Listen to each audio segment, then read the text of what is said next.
بسم اللہ الرحمن الرحیم۔ یہ جو کہا جاتا ہے کہ ہماری درسگاہ کربلا کربلا محض شعر کا مصرع نہیں بلکہ حقیقت ہے۔ واقعہ کربلا کا ہر مجاہد، ہوا بوڑھا ہو یا جوان ہو، مرد ہو یا زن ہو یا پھر کوئی بچہ، سب ہی مثالی نمونہ ہیں۔ روز عاشوراء امام حسین علیہ السلام کی سپہ میں کم سن بچے بھی قربانی دینے کے لیے پیش رہے۔ خاندان بنی ہاشم کے 2 بچے ایسے بھی تھے جنہوں نے کربلا کے بعد جامع شہادت نوش کیا۔ یہ 2 بچے جن کا نام محمد اور ابراہیم تھا، حضرت مسلم بن عقیل کے فرزند تھے۔ ان کی عمر اندازاً 10 سے 12 سال تھی۔ قید کر لیا گیا، یزید کے پاس لے جایا گیا۔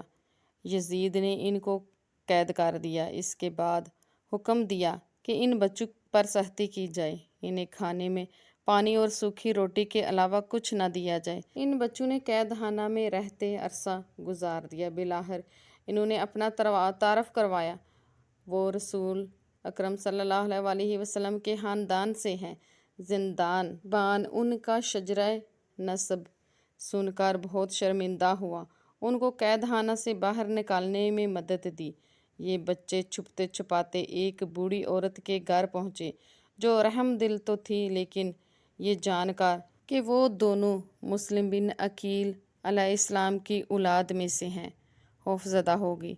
اس نے محمد اور ابراہیم کو اپنے داماد کے بارے میں بتایا جو ابن زیاد سے انعام ملنے کے لالچ میں ان دونوں کی بو سونگھتا پھر رہا تھا۔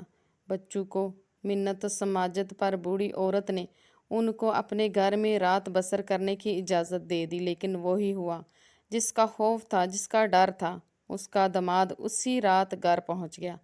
اس نے ان بچوں کو سوئی ہوئی حالت میں پکڑ لیا۔ اس شکیل قلب انسان نے اپنے غلام اور بیٹے کو دونوں بچوں کا سر قلم کرنے کا حکم دیا، لیکن دونوں نے بچوں کا نسب جان کر ان کو قتل کرنے سے انکار کر دیا۔ چنانچہ اس شخص نے نہر فرات کے کنارے لے جا کر دونوں بچوں کے سر خود ہی قلم کر دیے۔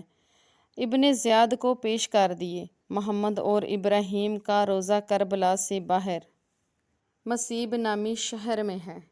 محمد اور ابراہیم کم سن بچے تھے، لیکن ان کی روش میں محمد آل محمد صلی اللہ علیہ وسلم کی عظمت جھلکتی تھی۔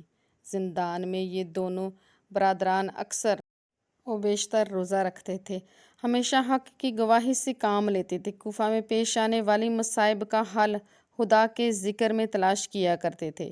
شہادت سے برادران نے نوافل ادا کیے۔ ہمارا اسلام ہو ان عظیم بچوں پر جنہوں نے اسلام کی خاطر امام حسین علیہ السلام پر جان قربان کی۔